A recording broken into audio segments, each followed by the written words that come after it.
Andrea Burns, relatively new to writing, a member of Newry's writer's block, is left-handed, like all the best witches. A lover of books and dedicated to Saturday morning runnings through park runs, completing her 250th park run across the road. How delightfully persistent, a good trait in a writer. In her spare time, she's lost in stories and is now weaving her own. At the moment, she's living in Newry, but says the sun is calling as she emerges from her crypt of stories to share the last message.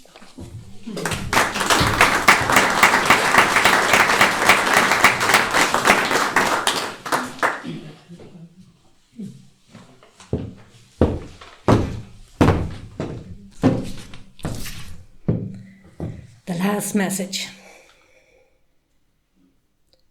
Dad, please come and collect me. I reread the text from Jenny with mixed emotions. Was there something wrong? It didn't matter. All that mattered was that she reached out to me. She's still Daddy's little girl. Had she forgiven me? After all, her mother had. What is it? My wife asked, her voice groggy from sleep. Nothing, I replied, forcing a smile she couldn't see in the dark. Go back to sleep. I tiptoed downstairs and tried calling the number, but it rang out. Maybe Jenny couldn't talk. Maybe she just needs me to come. Of course, I replied in the text. Where are you? McNeil's Arch in Newry, came the reply. I had to Google directions. 25 minutes from Armagh. I could make it in 20, I thought.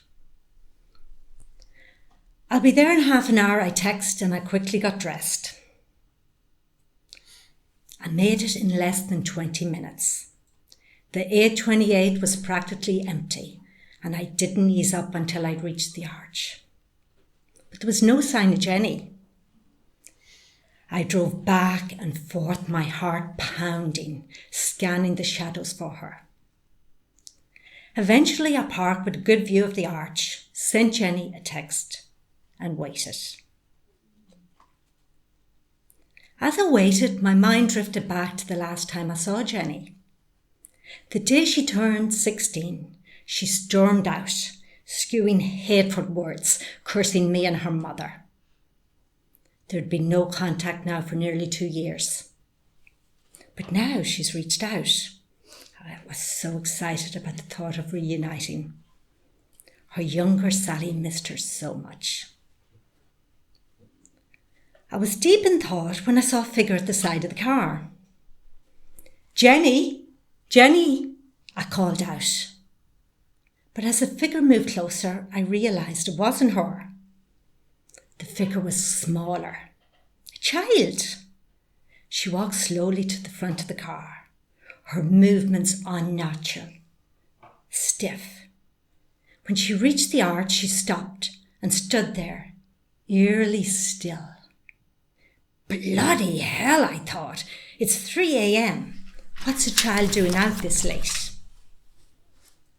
I rolled down the window, the cold air rushing in. Hello, little girl, are you lost? I asked, but she didn't reply.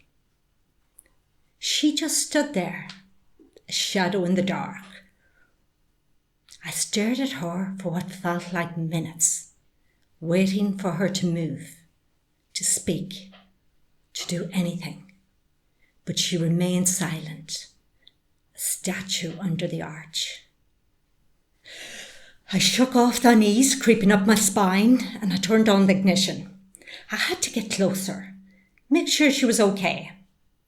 Slowly I drove towards the arch. The headlights washed over her and my breath caught in my throat. Her skin was ashen, her eyes hollow, and her mouth, God, her mouth, hung open in a silent scream. In that moment, the cold realisation hit me like a punch in the gut. Jenny's voice echoed in my head, the last word she screamed at me before she left. I wish you were dead! 2 hours later, Jimmy Quinn took his dog Mutt for an early morning walk. Mutt, usually calm, began barking wildly as they approached the arch. Jimmy squinted through the gloom. He hurried closer, his stomach churning as he realised what he was seeing. A car. It was engine still idling, and as he approached, lying on the ground, a man's body. The paramedics moved quickly, their faces drawn as they examined the lifeless man on the road beneath the arch. "Looks like a jumper," one of the officers muttered, his voice heavy with the grim reality of another lost life. As the paramedics lifted the body, an officer retrieved the phone from the man's hand. The last message read, "Jenny, where are you?" But what sent a chill through everyone was the phone's call log. The last message had not been sent hours ago, but 2 years earlier, to a number long disconnected. The officer frowned, looking up at the arch.